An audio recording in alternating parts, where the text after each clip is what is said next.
Jeg har fået muligheden for at være med i den her fantastiske vilde gruppe, der hedder Ghostbusters Danmark, som er en gruppe, hvor at vi arbejder igennem hele Danmark for at vise, hvordan det spirituelle, om det åndelige tilstedeværelse egentlig foregår, om det virkelig, om det passer. Vi er på Skørping Sanatorium, vi er på Bratskov Herregårds, og så er vi på Nakkebølle Sanatorium.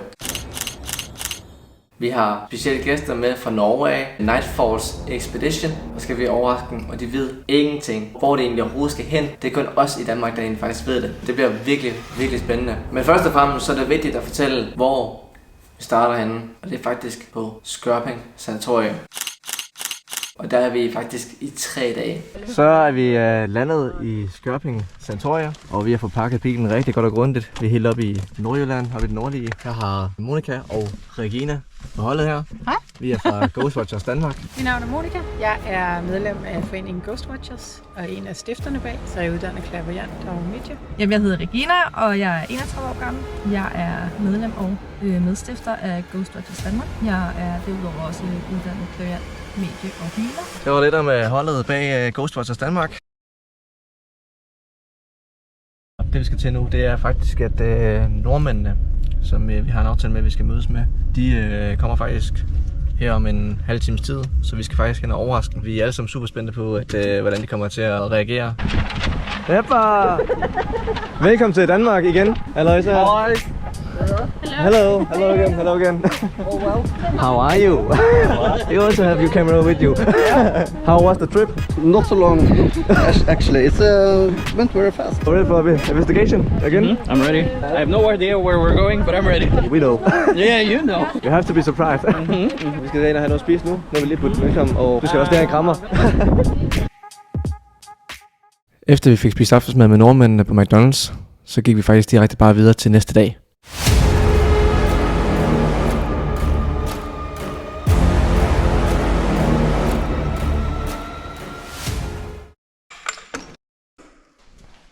Nu har vi fået sat alle kameraerne op. 6 kameraer den her omgang her, hvor vi normalt plejer at bruge 4. Vi har sat en i kælderen, en oppe på 3. sal, 2. sal, stuen i 1. sal, 2 i selve stueetagen. Det hvor jeg har pegefingeren, det er faktisk en lille form for kirke, de havde for mange år siden. Nu kommer vi lige rundt om hjørnet her på højre siden af Skørpings Sanatorium. Der er sådan en kæmpe stor flot græsområde her og lidt skovområde. Det er selve bygningen. Et hospital for folk, der havde tuberkulose. For mange år siden der havde man ikke medicinen til at 100% helbred tuberkulose. En masse dødsfald for den her bygning her. Sådan der ser det ud, det er kæmpe stort. Jeg har så været hen og sove nede i stueetagen hernede i venstre side. Tanken om det der med, at der har været de her patienter her på de forskellige værelser, de er jo bare ligget på nogle madrasværk. Og de madrasser, de er jo så bare taget af, så det kun er sådan selve sengstativet. 50-100 lig måske, der ligger døde. Det er lidt surrealistisk at ligge på det. Over i højre side her, hvor folk de er bare simpelthen så syge, at de ikke havde mulighed for at måtte være henne. At de mennesker, som der er herinde, det er der, hvor lægerne er allertættest på at kunne hjælpe. Og her er sådan basically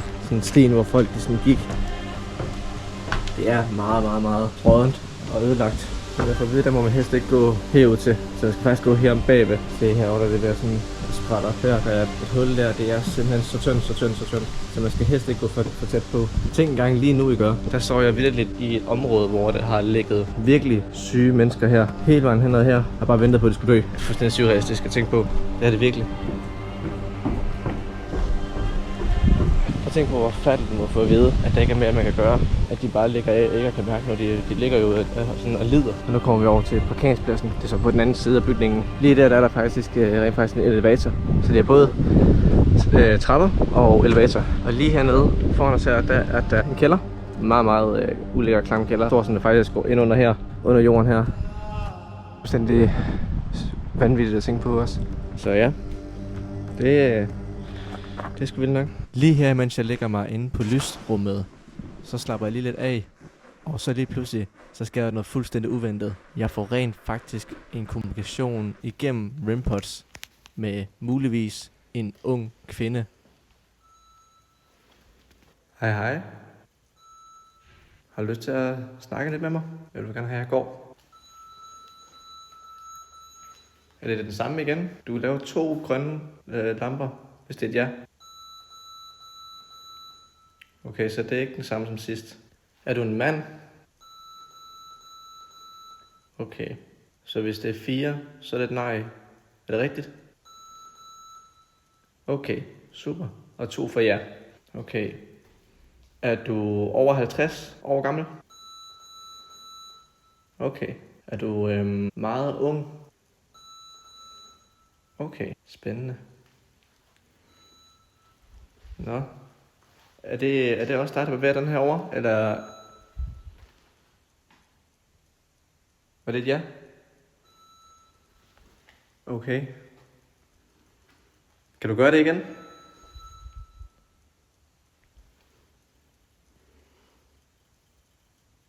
Så det var dig, der gjorde det der en gang til? Okay, fedt nok.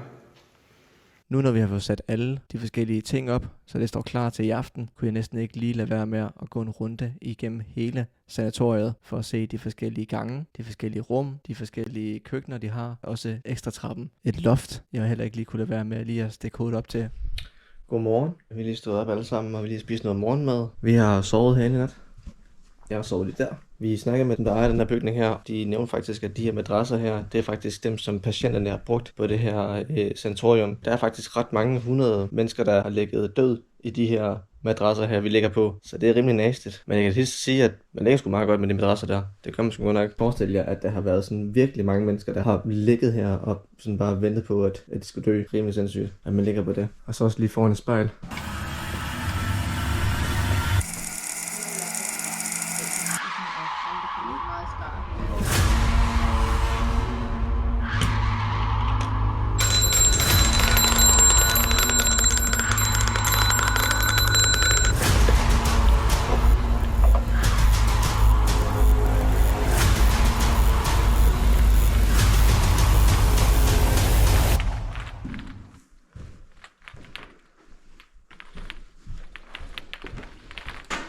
Så nu sætter jeg ind her. Og her. Godt nok stille op, men det er helt vildt. Nej, den duer ikke. Fis.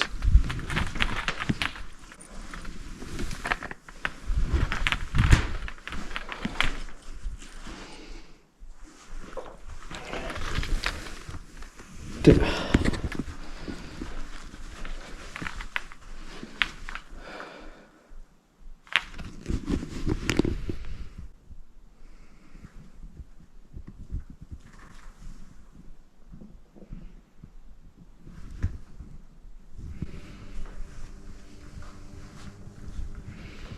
Hej, hyggeligt at se jer.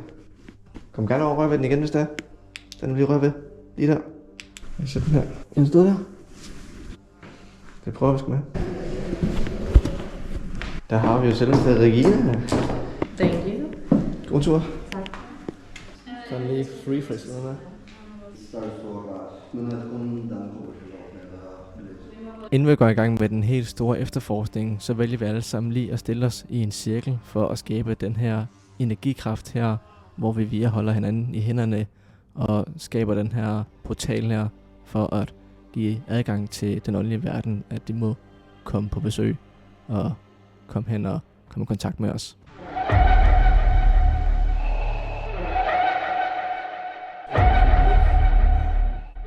Take a location.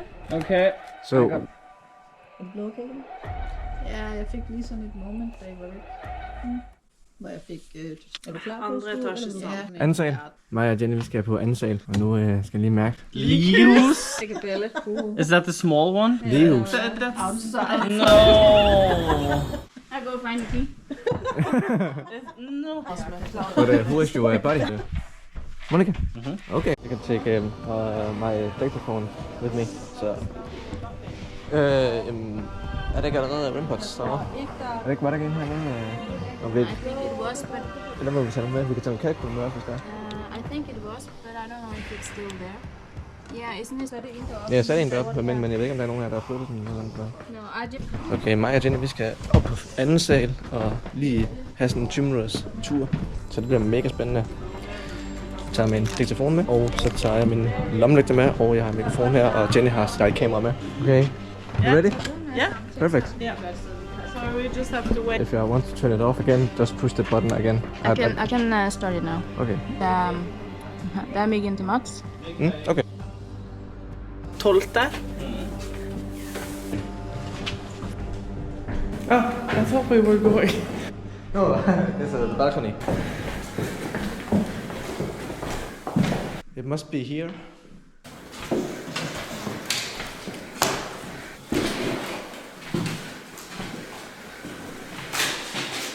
Absolutely nothing.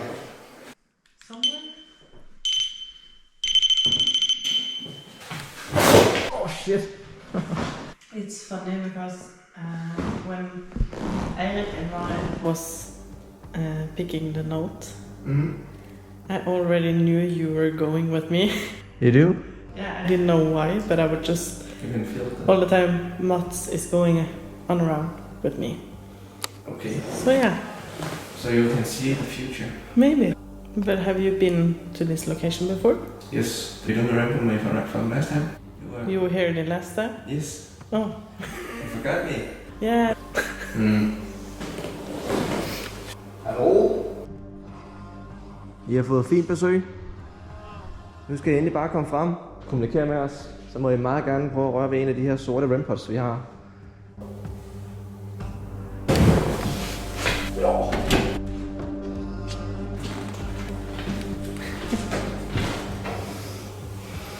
Can you fit in here?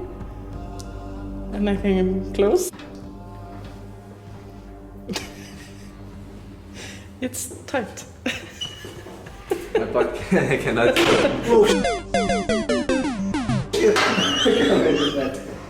I think I can slide like this. Oh shit. Okay. Goodbye. Hold da kæft. Der er helt fedt herinde. I can't come out. I'm basically stuck right now. Can you bring the ghost to help me out? What was that? That was not me. No. Did you hear that? Yeah. The banging? It was like dum dum dum dum dum. I heard it from the other side.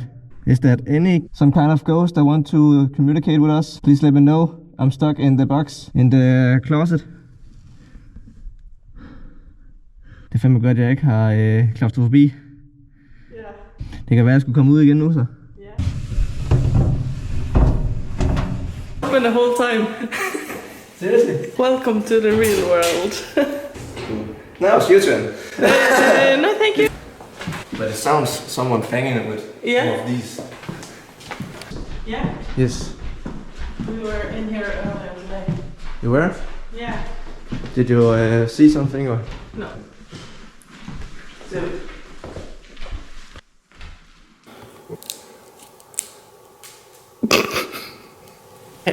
Put it back. Let's found something else you can destroy or break or something. We're not here to destroy things. Oh, maybe I can bring this one back. Oh, That's the REM pod. there's the REM pod. Now we have to be a little bit quiet. We want to see which one this was. If there was someone that touching the REM pod, please let us know. We didn't see it and we want to communicate. Can you do that again? Okay. Are you ready Oh. Oh, there's someone. Maybe they are laughing.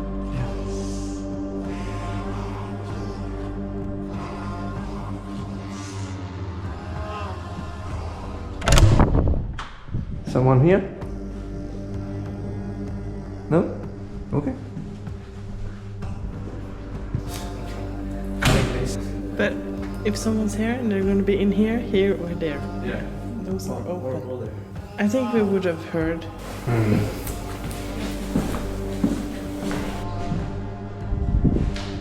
I don't think there's anyone here.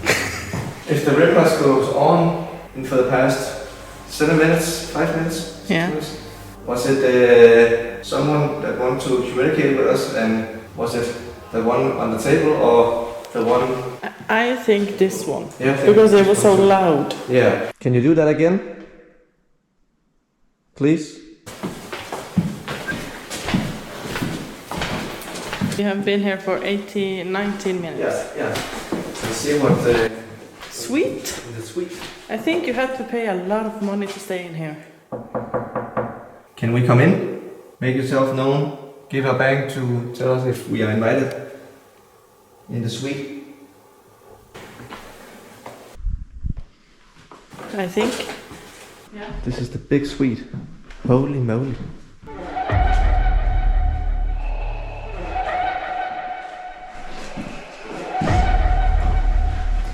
This TV is working. That's Oh yeah, and the radio is also working too. Yeah. What happens if we do this? What is? Oh my god. There's That's love. nice. Do you remember this sound when you were younger? Yeah, this one. Oh, this is nasty. Timer. So someone has peed in here. Or someone that have thrown something up. Could also be. It's pee. Is that because you know someone has been here before? It's because I have worked with cleaning. No. So And this is pee stains. okay. Yeah, we're in 22 minutes. Yes. Should we go back to the other? I think so.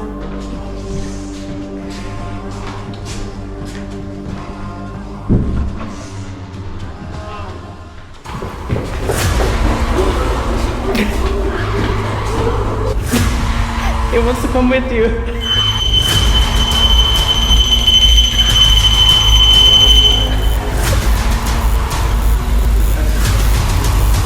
Okay, try to put it back. That was a noise.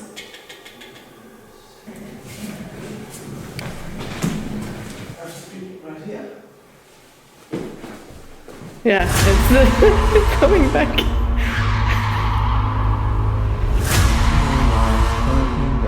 Why does it turn against me? I don't know. Exactly what I'm saying. Exactly. Yeah, he wants to be with you. Nå, men lad os gå ned igen så.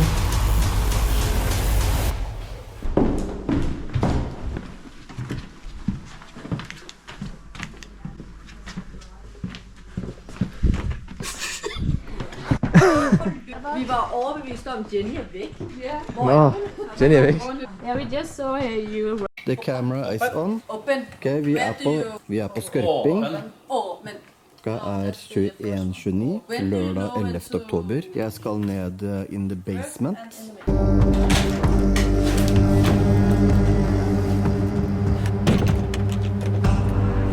tror myggen er på. Jeg har ikke brukt mygg på lenge, så jeg er litt usikker. Husker ikke hvordan det går. Så. Der er skru på der. Bare lyset jeg ser hvor går ned trappa her. Det er jævlig sketchy. Åpen. Nå er vi inne.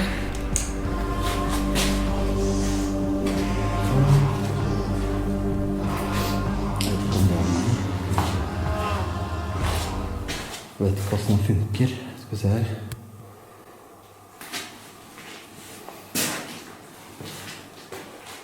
Ja, ok. The last time we were in this room, in the basement, we heard like a whistle sound. But we think we have debunked the sound. We think it's the water pipes. After you're flushing the toilet upstairs, I'm bringing a talker with me. We haven't heard the whistle sound for about 20 minutes, and I'm gonna ask them to go and flush the toilet, and we will see. Hører dere meg? Ja. Kan dere gå bort og flush the toilet and use the sink? Nå skal vi se. Nå skal den gå og skru på. Den skal gå og trekke ned. I asked them to flush the toilets. Har dere flusha? But I'm gonna take my solo in the basement for about 30 minutes. And you just have to wait and see if there anything happens. Hva var det? Du går tilbake til rommet du var i. Til kamera? Kamera står igjen. Hva vil dere jeg skal gjøre? Hei, dette er Eirik fra marketingavdelingen. Det ligger at du sier at du skal være i det rommet litt grann, og bare kjøpe litt på det rommet der. Ok, hvordan er det med IR-lys? Blir det støpet av hverandre, eller går det greit at jeg står her? De vil at du skal være synlig foran kamera. Ok. Er det noen som skal komme og skremme meg nå, eller? Stopp. Gå litt tilbake igjen.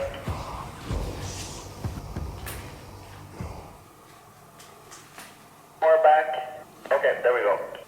Du skal bare stå der, egentlig. Okay.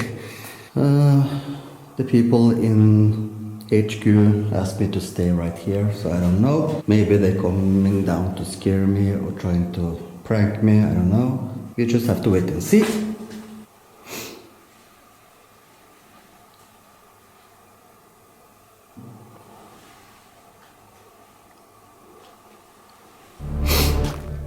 Is there someone in the basement with me?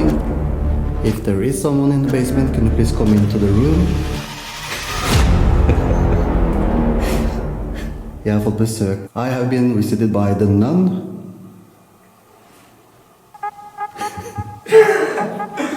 I didn't. I'm sorry, but you have to do more than that.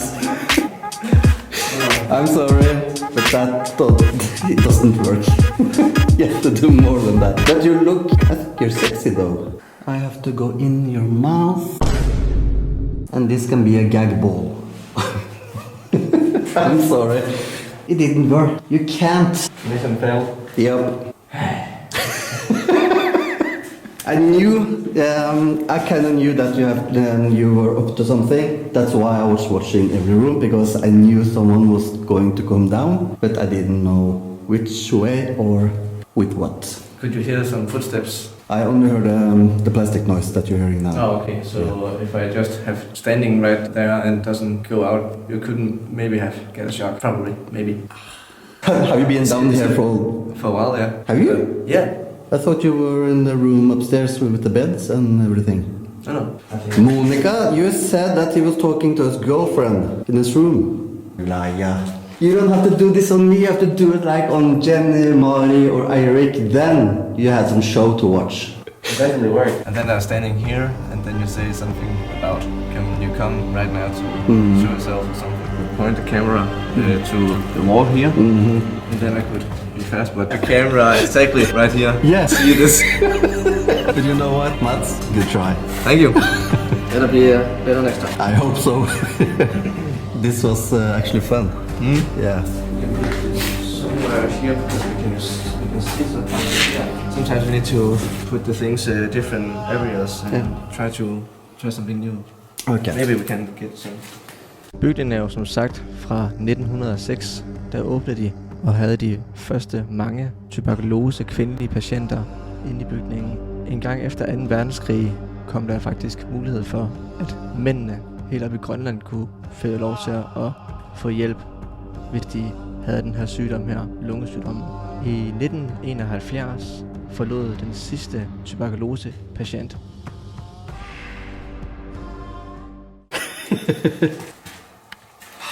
Hi Jens. Hi Matt. So, the pipes are making whistle noises when we are flushing the toilet, but obviously the sounds are coming when we also not flushing the toilet. Okay. I have got this with me. The dictaphone? This Yeah, I forgot about that room. is amazing. I have never been inside here, actually. This is my first time. In here is so warm. Jesus Christ. Do you know where this tunnel is leading to? The parking lot. Yeah, okay. So it's leading to the other... Okay. So we are under the parking lot now. Yeah. I have never tried to get... I really want to try. I guess it's showtime. Wanna go first? Yeah. You wanna do the honor? Or do you want me to go first? I think when we first start here, we have to check it out. Yeah, of course. Thing we want to get up to. Want to explore this area. There's a lot of spiderwebs. Yeah, that's why I'm sending you first, so you can take all the spiderwebs away. Is there enough room for 2 people? Yeah. Yeah. And there's an extra hall. Holy shit, this stair is deep. It's deep. Yes. En gang til, Eirik. Nei, jeg er med Mats. Var det en av dere som hvordan avslutte det? Ja, vi har egentlig ledd... Vi har gått gjennom den tunnelen, så vi nå er vi på en måte i den andre bygningen. Okay, it's the alarm. No, Jesus Oh, sorry. But okay. Do you want to be the first guy? I took the steps and So I'm gonna take away the spider webs and take the door. And oh, alarm? Oh shit, it's alarm. Fuck! Don't touch that door. I'm catching you if you fall in. There's also a little door right there, but it seems that I can't open it anymore. No, it doesn't have an alarm though. But it seems like it's sealed in some way. Yeah, I think it's sealed. It could be funny if this was bigger. Yeah. It looks like there's more room. Yeah. Set. I don't see anything. Or I can see something, but I'm not sure what.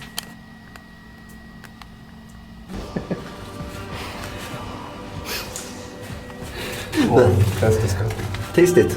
Okay. I'm quite hungry, so yeah.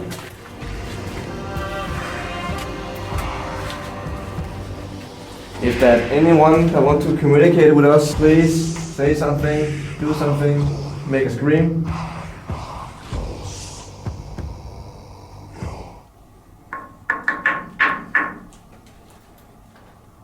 We can whistle a song if you want.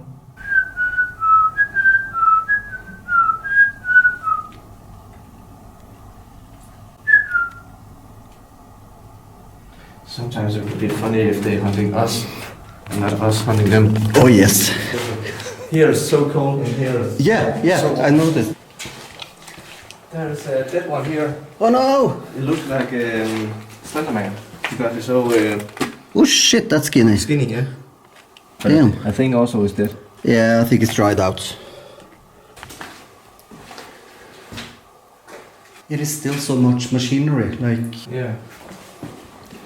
Oh, you was so close to... Holy fuck! That's a big one.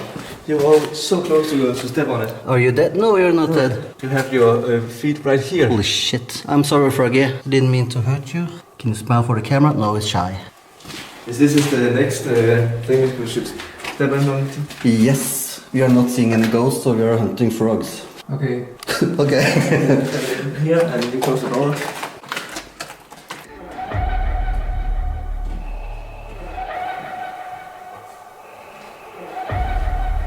Can anyone make a hard noise like this? Just to show that someone is here with us. Come on. Agnes, is that you? Are you here with us? I know there's a name. Are you okay? Matt? Yeah. Are you okay? Yeah, you sound like a burp or something. Like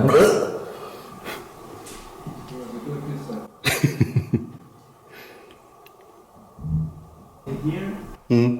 there's a little more space. You wanna try? Yeah, no, I'm good. I'm done being in the closet. Okay. I'm using the flashlight now because I don't want to step on any frogs. Wait, there's two. Three. That's three. That's four. Four. Oh, that's Five. Six. Holy shit, that's a whole family. What the fuck? Oh, there's so many. Look at this one. No, This so one. sweet. This is, I don't know what this is. Mari, har du lyst til å komme en tur ned i kjelleren? Nei, for du kommer til å skremme meg i hjel. Nei, jeg kommer ikke til å gjøre det. Vi har en overraskelse til deg. Vi har 11 overraskelser til deg. Er det frosker? Det er en hel familie. Det er 4-5 svære, og så er det 6-7-8 bitte små. Skal jeg komme? She loves frogs. Kan du komme og møte meg i døra? Bare, I'm going to meet her in the door. Ja. Ja, jeg kommer til døra.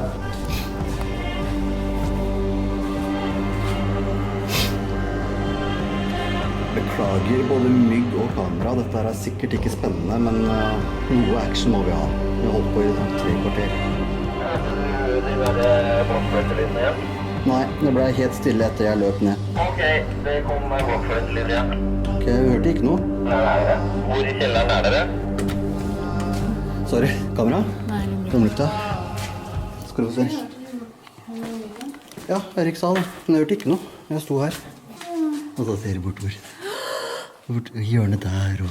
Look at those! It's everywhere. It's frog hunting. Yeah, are they? Yeah. Huh? The eyes closed. Oh. Are you on top of this machinery?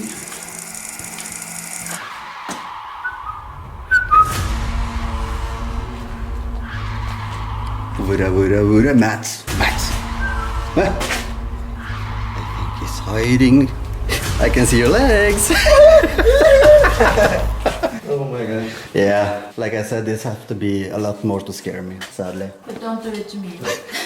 But they are so cute. Yeah. Yeah, I have those at home too. There's a whole family. Yeah. Huh? Jag håller på att trycka på den. Goodbye. Yeah. Oh, look at this. Oh wow, can't you? It looks like crawl in something from Squid Game or something. Can't you try and crawl in it? It's not a Squid Game anymore, it's Saw. Like a Saw. Yeah, it's all movie, yeah. Oh shit, I think I stepped on the frog. No. No, I didn't. Oh shit. But it could be a lot of them on the alleys. There could be many frogs out here as well. Yeah. We might have stuff from someone. Yeah, I'm sorry Froggy, I didn't mean to kill any of you if I did.